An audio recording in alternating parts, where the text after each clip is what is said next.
Sol. What sports do you coach over there? Oh, I think you're on mute. There it goes. I'm sorry. Yeah. I coach basketball and football. Okay. And then we want to jump to Chad.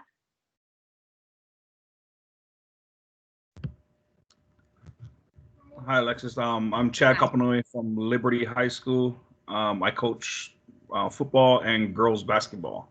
Okay. And I used to coach softball and volleyball too before. Okay. And then we want to jump to Maurice. Hi, Alexis. I'm actually the regional program director, so I'm no longer in the schools. Okay. Was coaching with Wilkes out Del Sol and coached at Sunrise Mountain before, so do have the coaching experience as well. Okay. Awesome. And we have Jose. Nice to talk to you again. I know we got to chat briefly last week. Yeah, hey Alexis, it's good to see you again. You too. Yeah, so I coach football and basketball at Las Vegas High School. Okay. Well.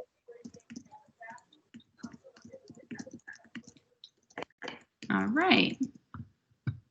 And is that all of the coaches who are on right now? Okay, great. So I will go ahead and just dive into the questions. Feel free to answer in any order. We'll just kind of go around, and if everyone wants to give an answer, or, we'll just kind of, you can unmute yourself and answer when you feel is fit. So I'll just go ahead and start.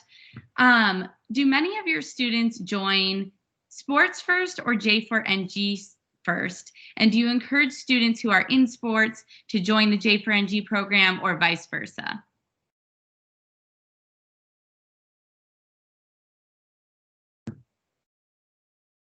Anyone want to answer that one? You might have to treat them like the kids in class. You might have to call on them, Alexis. I don't know. So for my experience, I'll get things started, and they can roll into it. Okay. It's both and, right? So there's students that are already a part of sports, and that's one of the main reasons they're attending school is to play sports. But then also as a coach, recruiting is a thing. So, when you're on campus, you're encouraging kids to try out for the basketball team, the football team, track and field. I was coaching track and field, and because track encompasses everybody, there's something out there for everybody. You try to encourage everybody that's in your J4NG program. It's like, hey, we can find something for you out there on the track and field team. So with being in the program, to get them attached to something else besides our program, so they're involved in the school, involved in sports, is a good way for them to relate to their peers and those types of things. So with that, I'm going to pick on Chad because I heard you start talking first, so go for it. All right. So, just kind of going over what Maurice mentioned too. So for me, at first, I actually got students that actually came from sports first.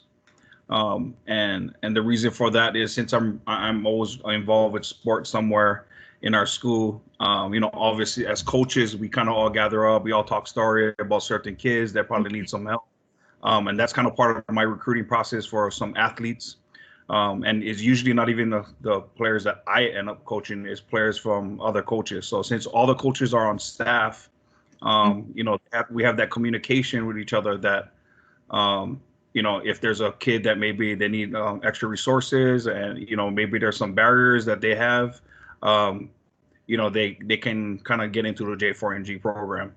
And obviously, even when we're in the J4NG program, there's a student that doesn't even do any sports. We try to push them out too at the same time.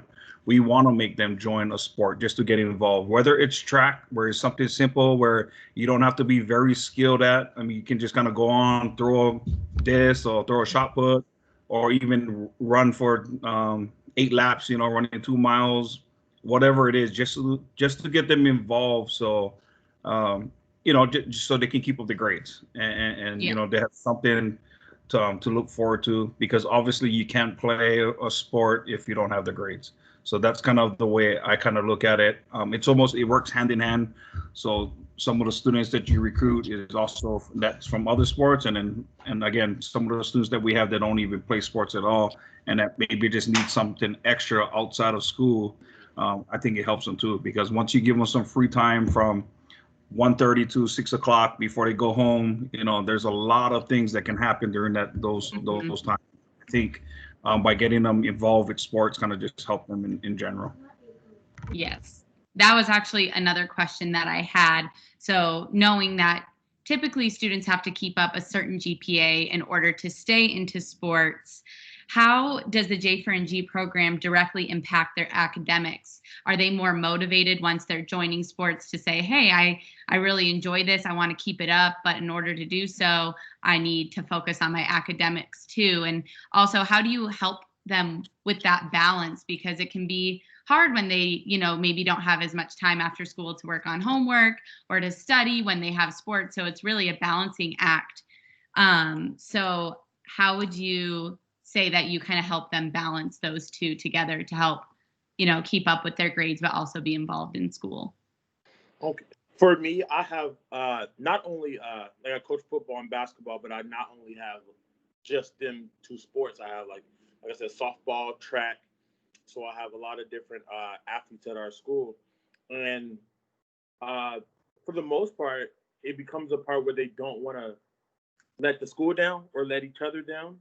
So, so when we do we have academic remediation.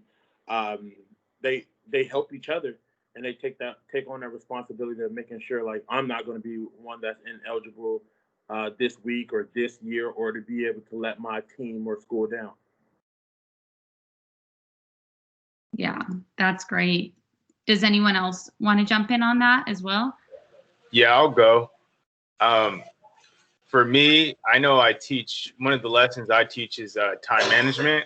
So we incorporate that early into the year, just having the kids work on activity sheets and just have them understand where they're spending time, right? And sometimes the time, whether it might be, watching Netflix or on YouTube, right? That's wasted time where they can be doing something that's productive, and they realize that. So that's one thing. And then just to tag off of what Malcolm just said is also using the time during academic remediation to help the kids, check on their grades or help them with a plan to boost their grades or whatever it might be, in assisting them and making sure that they are on track to stay eligible. Absolutely. So obviously in Las Vegas, it is kind of becoming a booming city for sports. Obviously, we have the Raiders, and we got a hockey team a few years ago. We have a women's basketball team now, and sports are really Vegas is kind of becoming a sports town, which is not something we saw, even just a couple of years ago. So, do you feel like your students have been impacted, athletically by these new sports teams that are coming to Vegas? Do you think that is kind of a motivator for them to maybe see that they could be in their own hometown in sports and pursuing, a professional sporting career someday? Just by going off of that, I think for certain students, I guess, if they're really involved in a certain sport, they probably look at it, like, man, I can do it one day, maybe because I can practice or play in front of the home team, whether it's for football, whether it's for women's basketball. And even sometimes even the colleges itself, it helps. And obviously having the Raiders is such a big thing, and it's I think it really impacted many students and athletes. And just kind of one thing that I actually have a couple of students that is in my class that actually played basketball for me, and we was chosen. Liberty High School was chosen for a mentorship program through the night, not the night, but the Vegas the women's basketball team. So this year was our year to kind of follow them. They was to mentor us, but then obviously with the pandemic, we kind of got pushed aside. Not really pushed aside, but basically we couldn't go and follow them, go to the games, and like we were supposed to. But so-called they were supposed to let us do it this year. So hopefully it works out for my team itself and some of the players, some of my students that was in my class. Yeah, that would be amazing. That's probably very inspiring for those students. But just answering the question again, I just think, it just depends on the certain type of student, because there's some students that are not even interested in sports at all. But I can tell that some of the other, there's a lot of people actually talking about hockey in school, and it's kind of weird to say that. But I think most of the family members are from the East Coast. So they're kind of pushing the hockey side of it. And I see a lot of Golden Knights for sure fans. And, I really think that kind of impacted most of my students, if I had to say a sport, a professional sport. Yeah. And even if, I don't think any of our high schools have a hockey team as of now. But just getting excited about sports in general, I think having the Golden Knights in Vegas really brought a lot of spirit to the city and for becoming a sports town. So I'm sure that kind of motivated some of the students to join sports and just see a future there. Alexis, I don't mean to interrupt you, but Rick has joined us. So I just wanted to make sure you were aware. And if you want Rick to introduce himself, he is from one of our rural programs. Great. Yeah, go ahead and introduce yourself, Rick. Thanks for hopping on. No worries. I'm at Douglas High School, so we're a fairly large rural school attached right to the other side of Carson City. So I've been a coach here for 10 years, on a second stint through doing that, and been doing the JAG thing. This is my 6th year. Wow. So, great. Yeah. What sports do you coach? I coach varsity football. That's what I've coached here for 10 years. Okay. Awesome. So just to catch you up a little bit, we're just kind of having an open conversation about how students in the J4NG program are impacted by sports and how you all as specialists really help these students become more motivated, both academically and athletically, and how they both kind of tie together to make them a stronger student and, have these visions and goals for the future, whether that be in sports or just, career goals or college goals. So I'm just asking a couple of questions, and we're kind of just popcorning around. Anyone can feel free to answer at any time. So I will just go forward with my questions that I have, and feel free to jump in whenever. Thank you. So my next question is, what are some of the common goals your students have academically and athletically? Do you see more students being more focused on just achieving graduation, or going into careers after that? Or with some of these students being athletes, do you see them really being driven more by athletic goals and maybe attending colleges that will allow them to be on an athletic scholarship? Sorry. Go ahead. I would say I haven't had many athletes in my classes. I've had a few here and there. I'll tell you where I really use the athletic things, because I teach I'm also a mindfulness and meditation teacher here at the high school. And where I've used that, the athletic thing is whenever I go to classes where I know there are athletes in that class, I make sure that they know how important how I use this with the football team and the girls basketball team and things like that. So I haven't had a lot of athletes in my class. The few that I've had, I was thinking about what you guys were talking about earlier, is that all of them think that they're going to the next level, and many of them think they're going to the level X to the next level. And, that is such a small percentage. But I certainly move those kids into all the other jobs that are attached to the sport they love. There are a million jobs. We've researched those jobs with those kids who like it. If you want to stay connected to something you love, there are other positions besides being a player that keep you connected with something, an environment and some sport that you really care deeply about. So that's where I've used it with those kids. But I haven't had a ton of athletes that have taken JAG here in my school. Okay. Yeah, that's actually a really interesting perspective on it. Even if students may not see themselves as being, a player on the field, maybe they're interested in, other positions within sports. And, the question I had asked previously was, Vegas particularly is becoming a really big sports town. And I'm sure that affects, all areas of Nevada. Being it's so close, there's other options for students to still stay in sports, even if they're not a player. But Malcolm, did you have something you wanted to add to that? Yeah, it's sort of similar. Like a lot of students come in and like they've been playing sports for how many every years, and that's all they know. That's all they want to do. But with the J4NG program, it allows me to teach them like there's more to life than just sports. Like you can go to school, and I have a student that like we just had a typing test, and he's one of our football players, and he just found out that he could type 122 words per minute. So I'm like, and then so now I'm like, hey, like these are you can utilize this. You didn't know that this was a talent.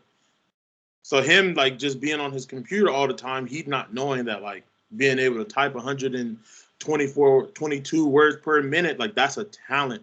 So I told him all the careers that you could have, and we looked up the average career for a stenographer today, and he was like $94,000.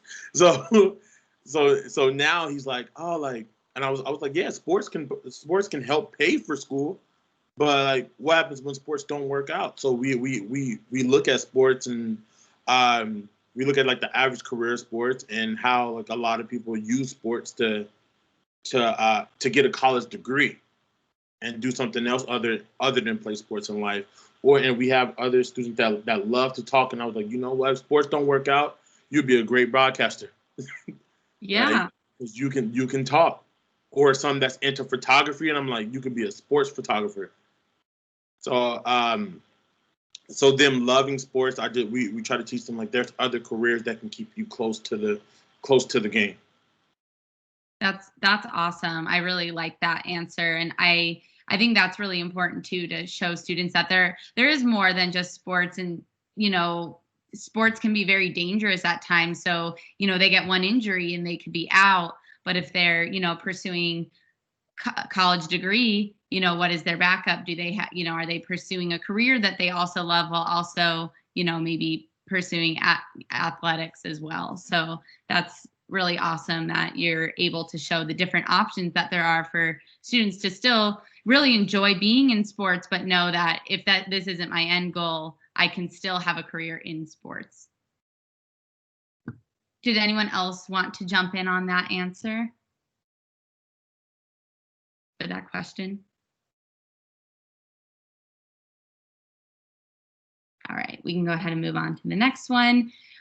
So what types of skills do your athletes learn in sports that can also correlate to their academics or everyday life? I know, probably teamwork is a big one, but, how do you guys kind of show your students that there's a lot, being in sports can teach you a lot of valuable lessons that can be put to the test in your everyday life, or, you know, even jobs or college or something like that? I'll go. I'll just kind of brief, but I think as coaches, you know, we kind of probably all do the same thing. You know, it's one of those things when it's all about time management. So it shows the punctual side of it. You know, going into an interview, it shows the relationships that you build with your teammates, that you have to build and network in life in general. Basically, I always try to compare it to sports in a way, just so you can kind of see some of the things that, you know, and it's just the same thing as J4NG itself.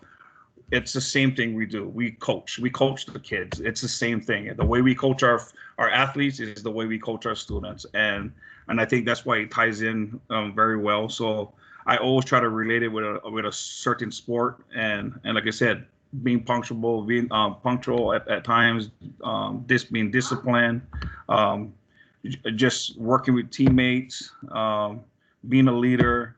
You know, there's so many things. You know, being creative. There's a lot of things that we do in sports that you know, I try to tie it into our I guess our assignments and stuff, and I think they kind of recognize that it's so true, and I think it's just in life in general, that we can tie in sports. So I just leave it like that, and someone else can add on.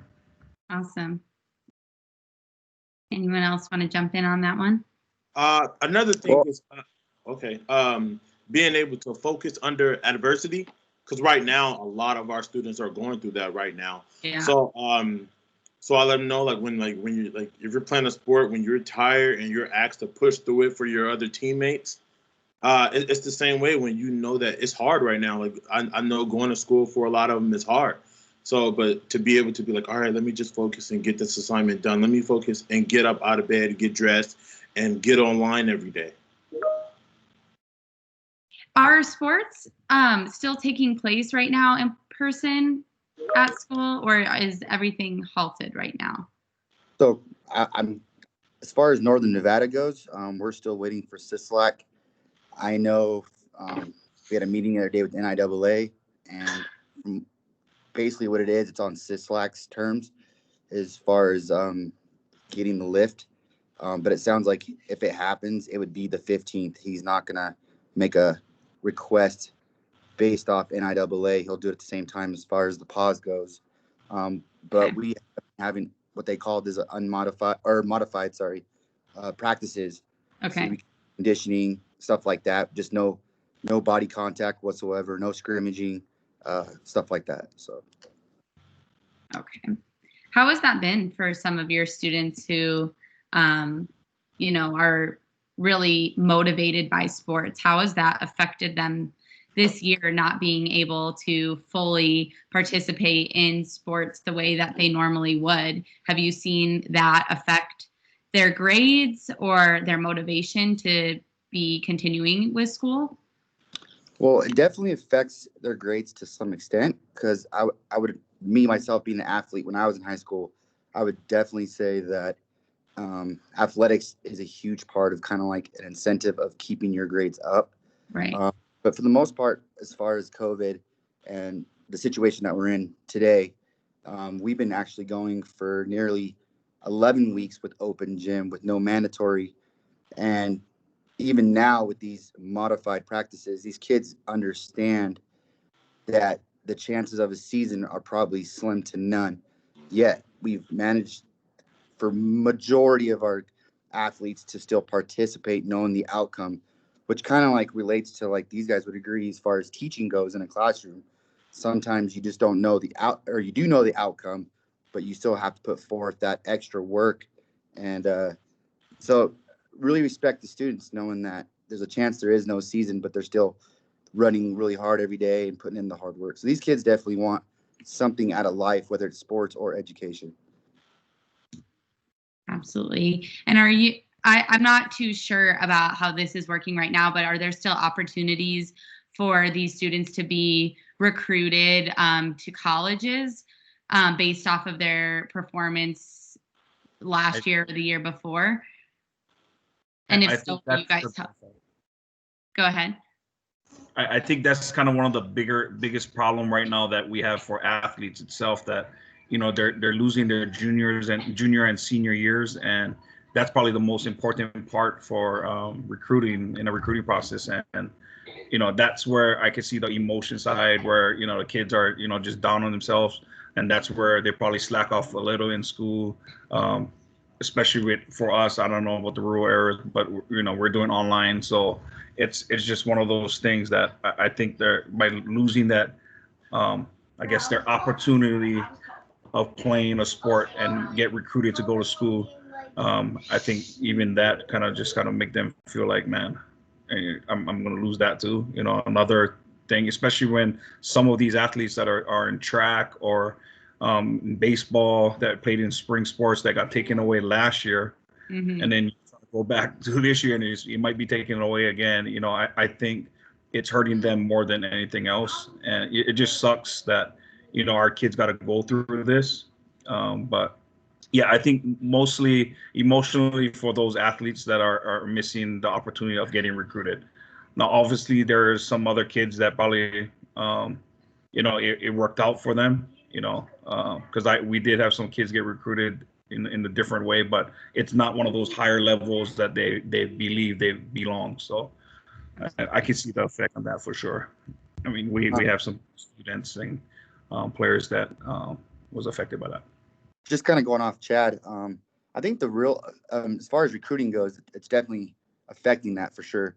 But I think what's scary is the fact that because of the restrictions and no sports and stuff, and like he mentioned last spring when our baseball season got cut short, is the impact that it could possibly have, especially when I was coaching in Washoe County, is we have all these travel leagues and AAU sports or basketball and stuff like that.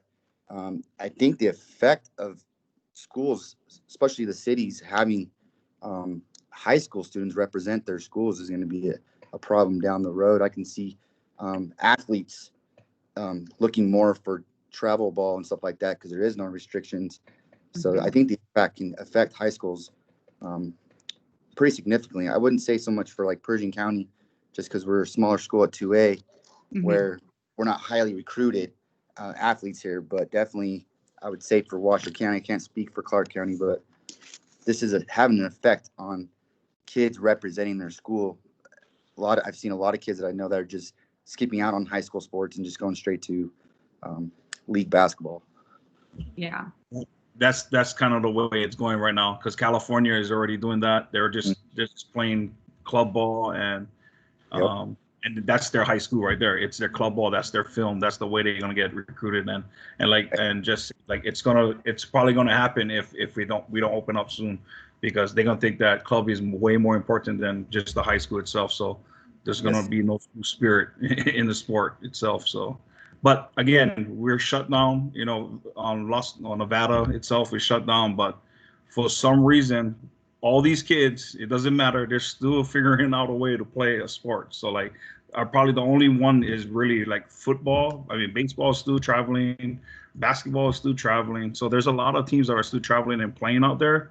It's just that, you know what I mean? Like, why? I mean, it just sucks for the kids that we can't play a sport, because no matter if they stop us, they're still traveling to Arizona to play and Utah to play. So, yeah, that's just some thoughts. I think it affects Del Sol differently because a lot of our students don't have the money to go play club ball. Yeah. So and not only like and our school is not allowing us to do anything. Like we can't come and do conditioning. We can't come lift weights. So not having that in-person communication with each other, it affects all of them. Yeah. Like not being able to even like in the morning talk to each other before school, lunch, after school, like just being able to, like, now all they have is to play video games, and you know, so yeah, not being able to be around each other, even to motivate each other, like, man, you ain't go to class today? Did you do your homework? Like that stuff is affecting, because we have students that were a workout hero, 3.8 GPA student, and now you look at them and it's just like you could tell that it affected them because his grades, like he pick and chooses when he want to get online to do his work, and he got to take care of brothers and sisters, so he can't stay on the class all the time, and then he's not working out every day, so he's not that same. He doesn't look the same way, so it's just hard all the way around at our school, because it's more than just sports did more for our students than to just help them get into college or have them reason. It did a lot more for them. Absolutely. Yeah. If I could add, I totally agree with what everybody else is saying. I had this discussion with the administration the other day. Was that all of our kids are traumatized, from the valedictorian down to the kids that we deal with in our class. I mean, I think we have to remind ourselves of that every so often when we're going through things. And I'm just not talking about as far as extracurriculars, I get sad when the Alpine Club can't get together. Right. And those kids don't have their group, and they're not allowed to meet. Now we're a little bit in a different position. We're hybrid. There have been some club activities. We've got permission to start under the guidelines again. I mean, we've been having preseason like most of these guys since June 29th. So it's been an 8-month preseason, but we got permission to start Tuesdays, Wednesdays, and Thursdays. That was from the district, under the guidelines. And then there's a whole schedule of events, and that kids know that could change daily. We're being honest and real about that we'll take today, do the most we can with today. And if we get tomorrow, man, are we grateful.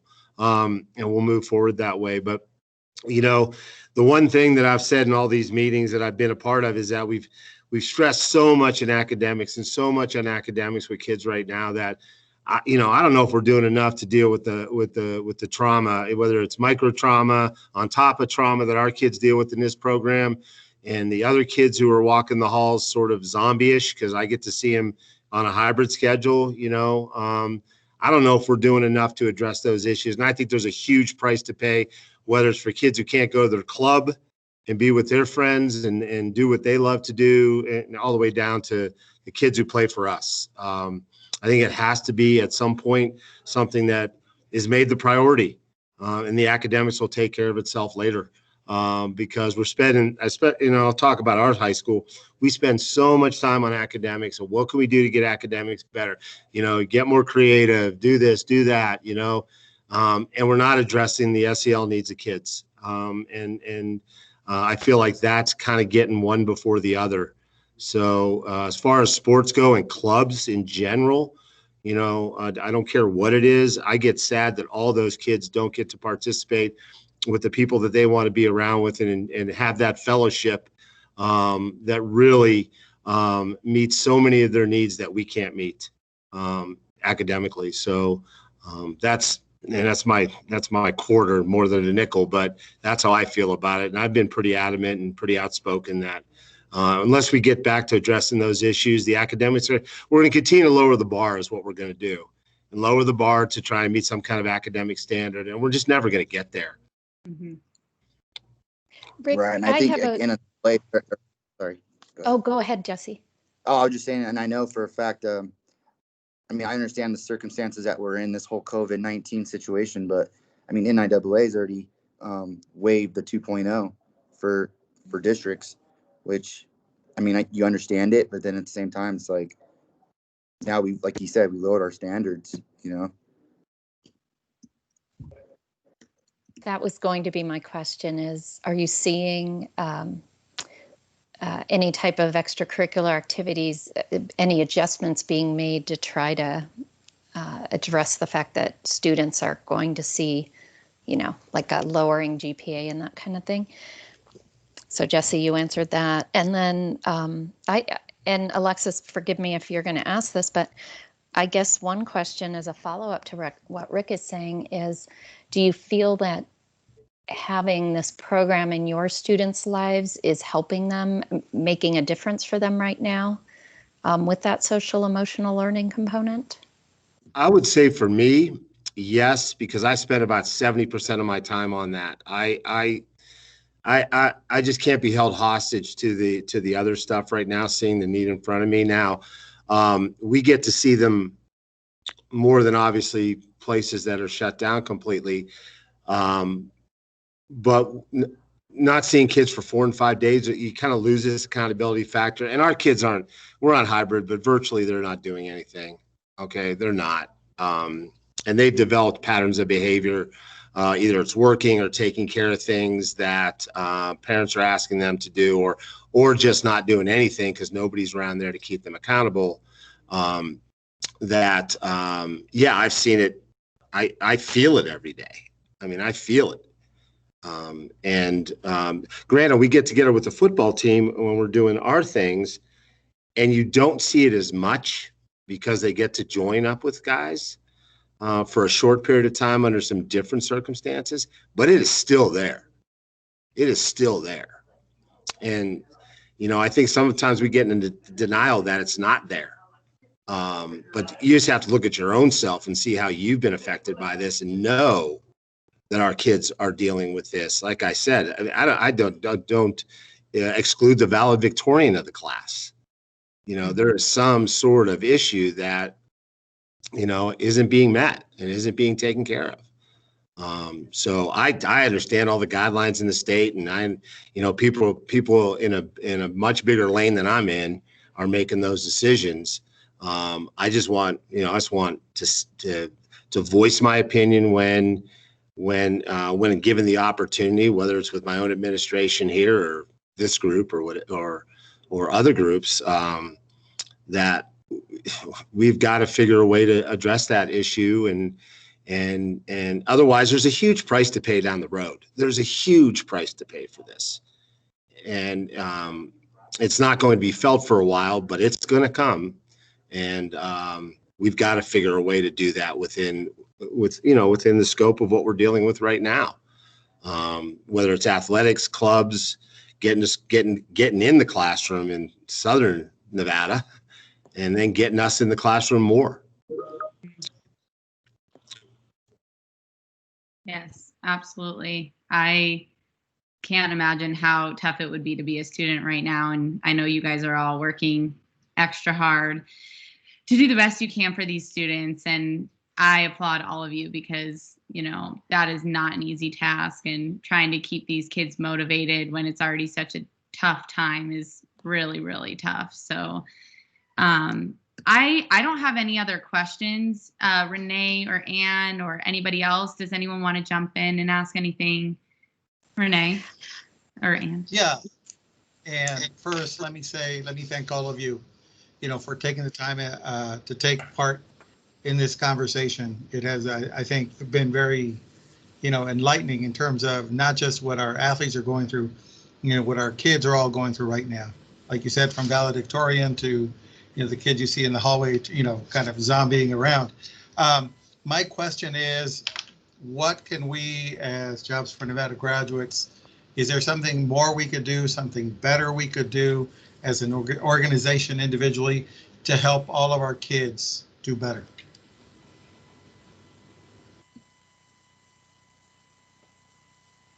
Well, one thing that I do in my class pretty much every day is as soon as they come in, I give them about 10 to 15 minutes to just kind of pretty much talk about pretty much anything they want.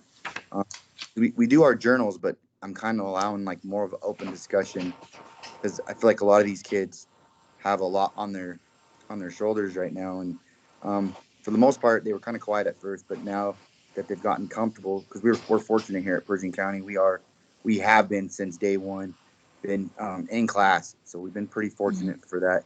I give a lot of kudos to you guys that are doing distance learning and hybrid for sure. But I open up open discussion, and I think letting the kids allow them to speak freely about what's on their mind, it really does help daily. I truly believe that. I totally agree with Jesse. Especially for my senior class, I kind of let them talk, because sometimes they just they want someone to listen to them, and they want to share their feelings. And that's the reason why I actually invited my principal twice already to their class, so he could speak to them, so he can answer questions for them, and just kind of let them vent, because that's all they want to do is vent. They want to know what's going on. Why is this happening to us? Is it going to be graduation? Is there a date? There's so many things that are going on in their in this, especially our senior class. that they just want to say something, and that's why they kind of show up to my class. They share with me, and I'm pretty sure all these coaches have the same problem. It's not even a problem. It's a good thing, and the kids are just basically saying, this is the class that I show up all the time. I just look forward to showing up to classes because at least we're talking, we're engaged, because other classes are just kind of lecturing. All right, see you guys tomorrow. Oh, I see you guys in 2 days, and we're the only one really trying to communicate with them and kind of engage with them somehow. Because obviously, you know what we try to do, we try to speak to them, we try to talk to them because that kind of relates to what we're trying to do.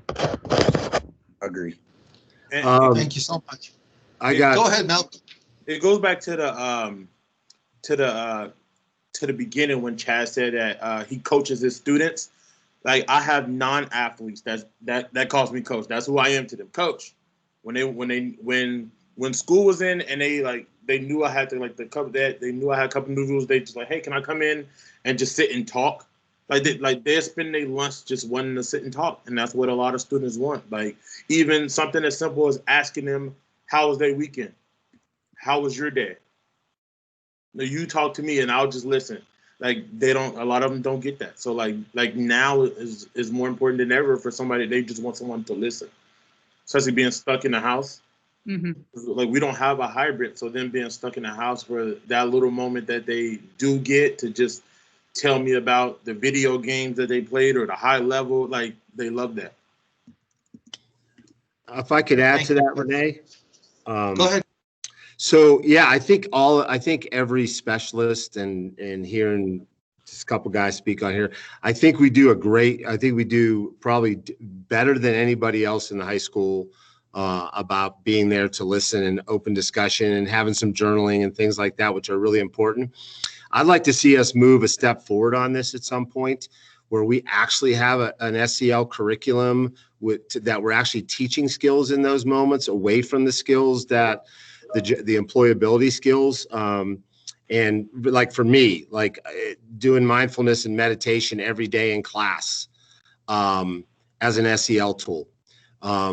I think that for us to address the issue from our organization, I think it would be great if we got more organized. I think there are tremendous ideas out there that individuals have tried and done, that if we put those together in a curriculum where people could be trained to do those things and make that more formalized than it has been in the past, I think is the way to take it to the next level. This is Rick, right? This Yeah. is talking. Yeah. Yeah, I couldn't see because usually it has a little green thing. So, just to share in my personal life, one of the things that is helping me is over the last year, I have started to use, meditation.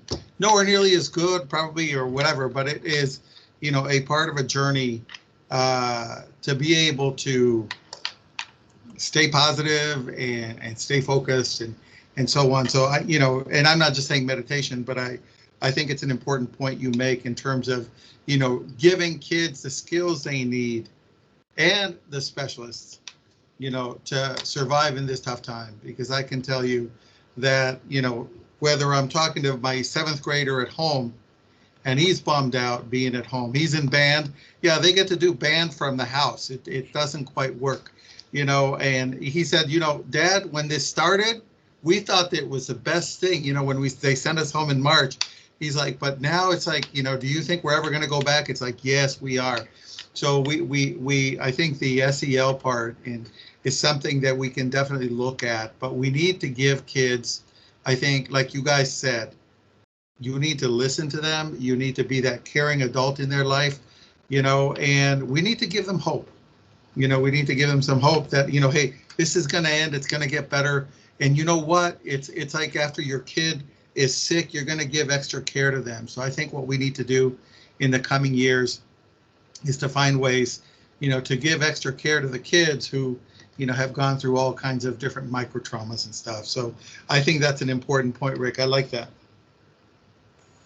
I have one final question or really ask of all of our coaches here.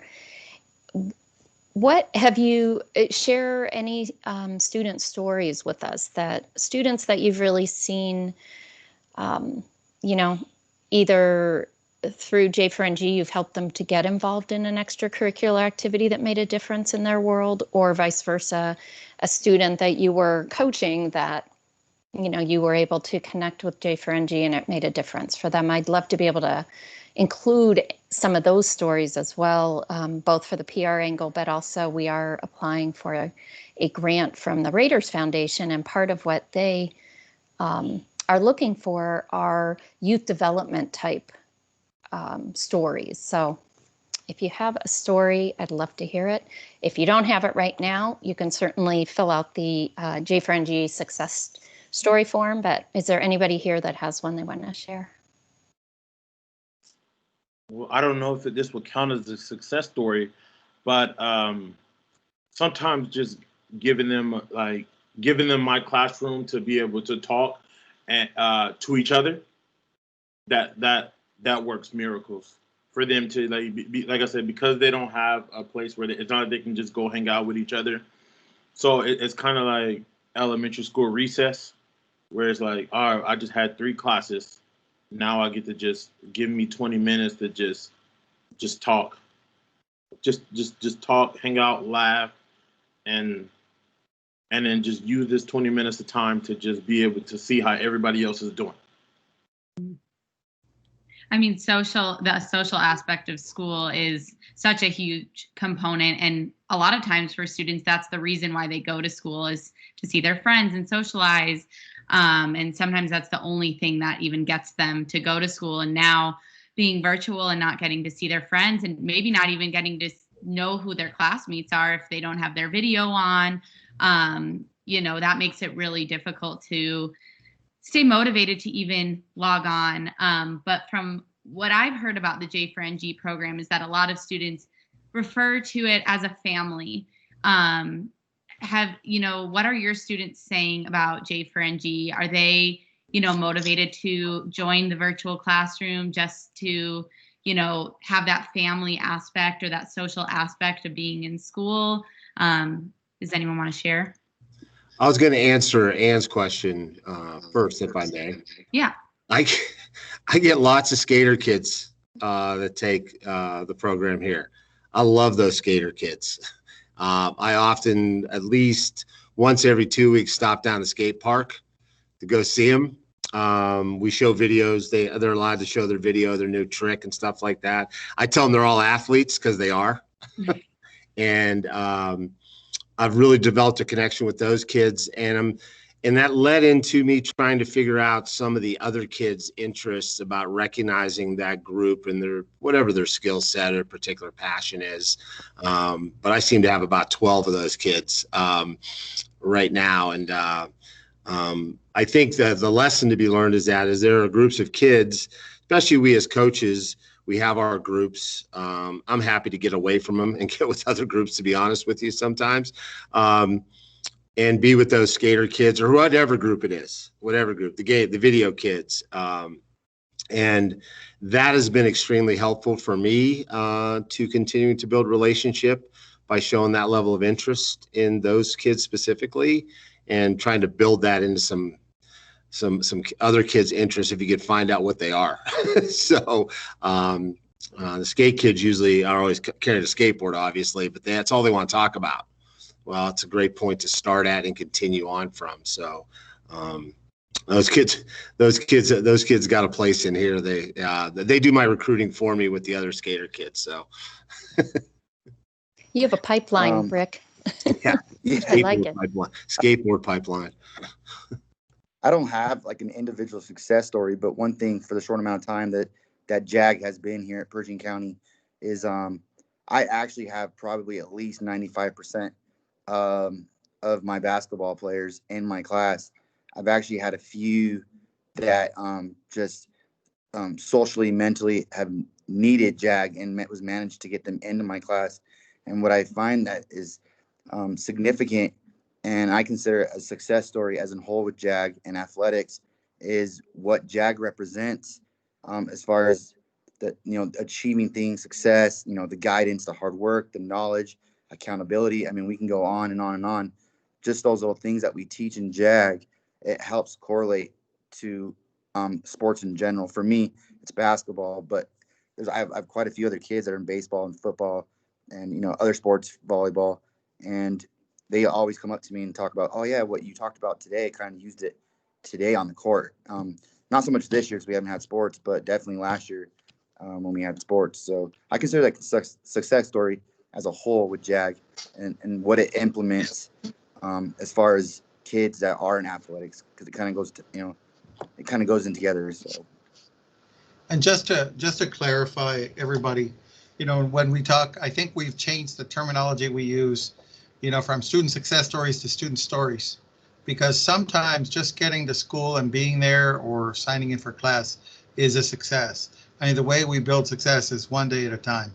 And so sometimes especially now, the most powerful stories are just keeping a kid connected. We don't know the outcome yet. They still haven't gotten to goal of graduation and kind of getting on track, but they're going in the right direction today. And that is a success today. And that's how we build, the success of the organization. Usually when we talk about success stories, we think of, someone, something spectacular.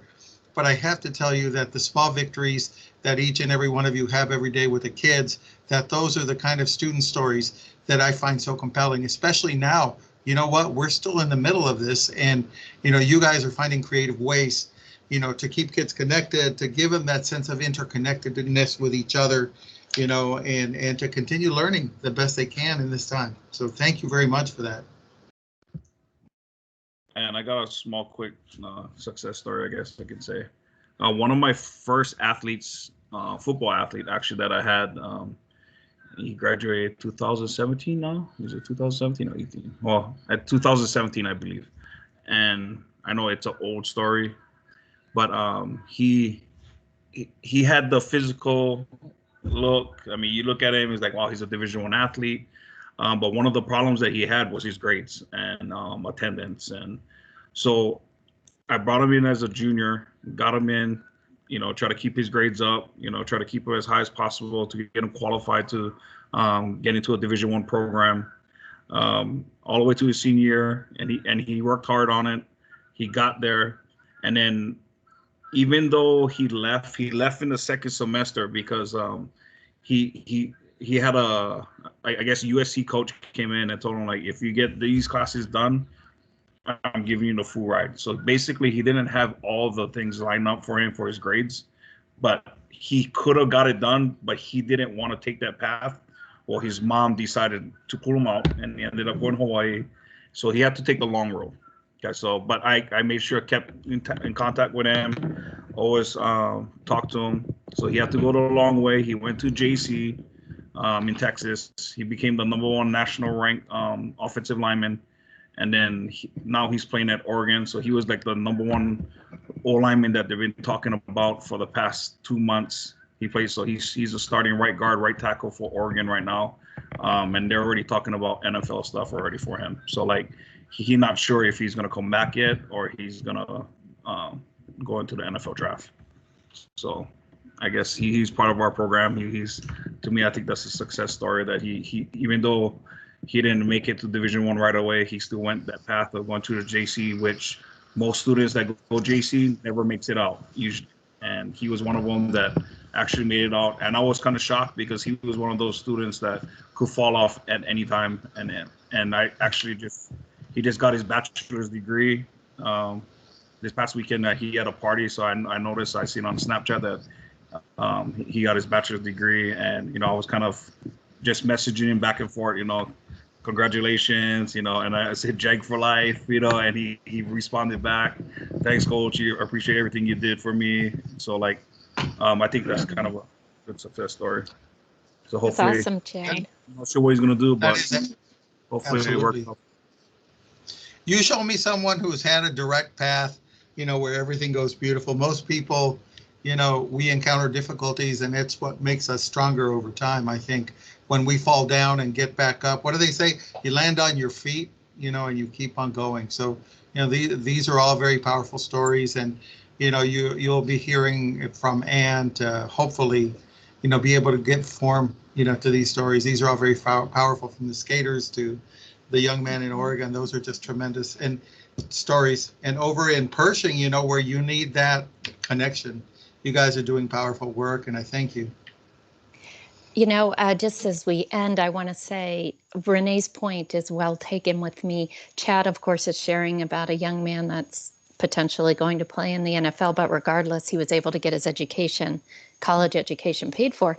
I see as the true success in the story Chad told, not necessarily that the young man is going to the NFL, but that he has the confidence. Chad gave him the confidence to get his grades up and see himself going to college. Because quite frankly, if you're not successful in high school, it's probably really hard to make that commitment to go to college. So I think Renee's point was well taken. I'm not looking for the, you know, not that I'm taken away from that. I'm pretty impressed with that story, Chad. But I guess what I'm saying is there's going to be some of those stories, but there's going to be way more stories of you guys giving your kids the confidence they need to go forward. So thanks for that. Thanks. There was that story that was in the paper about the young man that David Hill over at Desert Pines helped, you know, who had problems, you know, with, you know, the law had been adjudicated, you know, was able to graduate and went on to get a $10,000 scholarship and so on. Those are, yeah, of course, we're going to tell those stories, you know, but we've also, you know, all our students have a story, you know, and part of what we want to do is highlight, you know, the day-to-day powerful work. You know, ultimately, we want to showcase our kids and just show how amazing they are. So people, you know, feel good about education, feel good about, you know, supporting our kids moving forward. So, you know, Alexis, you've done a great job facilitating this. And Dennis, I know that you're still on there. Did you have any final questions?